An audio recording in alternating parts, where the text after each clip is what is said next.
Hello students, मैं प्रतीक पुरोहित एक बार फिर से स्वागत करता हूं आप सभी का आपके अपने शो RAS जंक्शन में। सबसे पहले स्टूडेंट्स, अगर आपको हमारी यह सीरीज RAS जंक्शन पसंद आ रही है और किसी भी तरह से अगर ये आपके एग्जाम्स की तैयारी में हेल्प कर रही है तो आप हमारे RS उत्कर्ष यूट्यूब चैनल को लाइक, शेयर और सब्सक्राइब जरूर करें और RS जंक्शन के इन एपिसोड्स को भी अधिक से अधिक शेयर करें। तो RS जंक्शन के आज के इस एपिसोड में हमारा टॉपिक है मिनी फूड पार्क। आखिर क्या होता है मिनी फूड पार्क, क्या है इसके लिए, अगर आपको मिनी फूड पार्क स्थापित करना हो तो कौन कौन से क्राइटेरिया है, कौन कौन से मानक हैं और अल्टीमेटली मिनी फूड पार्क स्थापित करने के फायदे होते क्या हैं।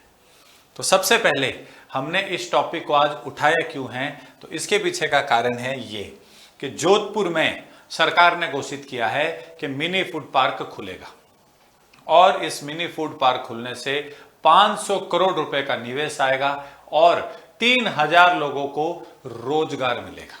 जी हां, लगभग 3000 से अधिक लोगों को एम्प्लॉयमेंट यानी कि रोजगार मिलेगा केवल एक मिनी फूड पार्क खुलने से। और ये लगेगा कहां, क्या इसकी डिटेल्स है, आइए उनको समझते हैं। तो जोधपुर राजस्थान में जो कृषि प्रसंस्करण है, जो एग्रो प्रोसेसिंग है, उसका बहुत बड़ा हब, बहुत बड़ा केंद्र बनने जा रहा है और इसके लिए सरकार ने एक प्राइवेट कंपनी को ठेका दिया है। जोधपुर बालोतरा जो रोड है उस पर मिनी फूड पार्क खोलने का। जी हां, जोधपुर से लगभग 65 किलोमीटर की दूरी पर यह बनाया जाएगा मिनी फूड पार्क। ये केंद्र सरकार की योजना है, प्रधानमंत्री कृषि संपदा योजना, उसके तहत मिनी फूड पार्क्स बनाए जाते हैं और इसके लिए जो चिन्हित मंत्रालय है, जो मिनिस्ट्री है, वो है central ministry of food processing industry, केंद्रीय खाद्य प्रसंस्करण मंत्रालय। उसके तहत ये योजना जो है चल रही है और उसमें ये मिनी फूड पार्क की घोषणा की गई है। ये जो फूड पार्क बनेगा इसमें आप देखेंगे तो लगभग 150 करोड़ रुपए जो है वो खर्च किए जाएंगे और 3 अलग अलग फेजेस में इसमें कुल 150 150 अलग अलग प्रकार के उद्योग, अलग अलग प्रकार की इंडस्ट्रीज स्टैब्लिश की जाएंगी। कुल निवेश की अगर बात की जाए तो जैसा कि हमने हेडलाइन में भी पढ़ा है, ये 500 करोड़ रुपए का टोटल इन्वेस्टमेंट है, कुल निवेश है। और रोजगार की बात की जाए तो 3000 से अधिक लोगों को यह रोजगार उपलब्ध करवाएगा। अब एक प्राइवेट कंपनी है जिसका नाम है Dhariwal Corp limited. Dhariwal Corp limited निजी कंपनी को ये मिनी फूड पार्क बनाने की जिम्मेदारी दी गई है और नेक्स्ट मंथ यानी कि अप्रैल 2026 में ही धारीवाल कॉर्प लिमिटेड इस योजना को लॉन्च कर देगी और इसका निर्माण शुरू हो जाएगा। अब ध्यान रखिएगा, जब यह फूड पार्क बनेगा तो इसको विकसित करने के लिए लगभग 16.4 हेक्टेयर की जमीन चाहिए और 16.4 हेक्टेयर की जमीन जो वो ऑलरेडी एक्वायर कर ली गई है ताकि बाद में जमीन संबंधित किसी भी तरीके का विवाद उत्पन्न नहीं हो। जो टारगेट रखा गया है इसका पहला चरण पूरा करने का, वो लगभग 1 वर्ष रखा गया है, यानी कि अगले साल जब नया वित्तीय वर्ष शुरू होगा अप्रैल 2027 तक, तो ये मिनी फूड पार्क जो है ये तैयार हो जाएगा। अब ध्यान रखिएगा, हमारे प्रधानमंत्री जो हैं उन्होंने लगभग जो है 1.5 साल पहले 15 अगस्त 2024 को जो एग्रो फूड इंडस्ट्री है, जो कृषि खाद्य उद्योग है, उसको बढ़ावा देने के लिए पूरे देश में 10 मिनी फूड पार्क खोलने की घोषणा की थी और उसी के तहत ये जोधपुर बालोतरा रोड पर ये अलॉट हुआ है। इनमें से कुछ 41 कंपनियों को शॉर्टलिस्ट किया गया था जो इसके बनाने में सक्षम थी एग्रो फूड पार्क्स पर। फिर इनके साथ विचार विमर्श किया गया, पूरी योजना तैयार की गई और अब आप देखेंगे क्रमबद्ध तरीके से, चरणबद्ध तरीके से एक एक करके सरकार जो है वो मिनी फूड पार्क्स के ठेके कंपनीज को दे रही है। उद्योगों पर यहां 5 साल इनकम टैक्स नहीं लगता है क्योंकि एक तरीके से रोजगार, निवेश, राजस्व को बढ़ाने के लिए काम कर रहे हैं और उनको GST, goods and services tax में भी भारी छूट दी जाती है। तो आप देखेंगे इंडस्ट्री लगाते ही प्रोजेक्ट की जो कुल लागत है उसका 33.33% राशि, अधिकतम 5 करोड़ रुपए जो है उसका उनको अनुदान मिलता है। जो भी प्रोजेक्ट का टोटल आपका निवेश है उसका 1/3 यानी कि 33.33% और उसके साथ साथ या तो 5 करोड़ रुपए या 33.33% जो भी कम हो वो गारंटी दिया जाता है, वो ग्रांट दिया जाता है, बेसिकली अनुदान दिया जाता है। और पहले 5 साल तक ये यूनिट पूरी की पूरी टैक्स फ्री रहती है, इनकम टैक्स किसी भी तरीके का नहीं लगता। स्टेट जीएसटी जो होता है आपको पता होना चाहिए, जीएसटी 3 प्रकार के हैं, सेंट्रल जीएसटी, स्टेट जीएसटी और दोनों का इंटीग्रेटेड जीएसटी। तो स्टेट जीएसटी में भी इनको छूट मिलती है। इसके अलावा कृषि मंडी कर वगैरह जो अलग अलग टाइप के टैक्सेस लगते हैं उनसे भी इनको क्या मिलती है, छूट मिलती है।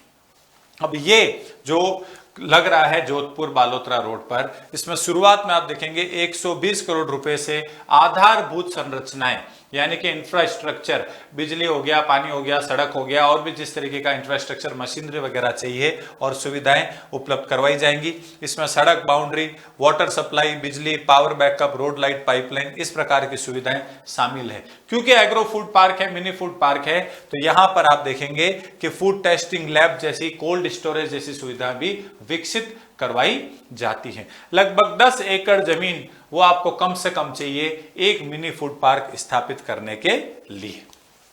थोड़ा सा अगर हम पीछे देखकर जाएं तो इस प्रकार से ये फूड पार्क दिखाई देते हैं। वहां पे आप इस तरीके से एक फूड कोर्ट भी बना सकते हैं। और राजस्थान के पहले फूड पार्क का, मिनी फूड पार्क का जो शिलान्यास है वो सचिन पायलट ने किया था आज से लगभग 3 वर्ष पहले, जिसमें 51 करोड़ रुपए का निर्माण होने की बात कही गई थी। एक होता है मिनी फूड पार्क और एक उसका भी बड़ा वर्जन होता है, इसको कहा जाता है मेगा फूड पार्क। तो आप देख सकते हैं green tech mega food park जो राजस्थान में ऑलरेडी स्थापित है। अब अगर अपन राजस्थान के फूड पार्क पर एक नजर डालें तो पहला mini food park Bandra Barmer में है, प्राइवेट फूड पार्क पहला झालावाड़ में है। उसके साथ साथ आप देखेंगे रीको का एग्रो फूड पार्क भी यहाँ पे कार्यरत है।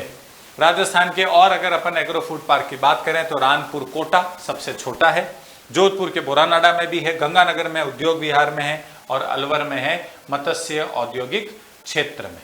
रीको द्वारा राज्य का पहला agro food park Ranpur Kota में स्थापित किया गया था।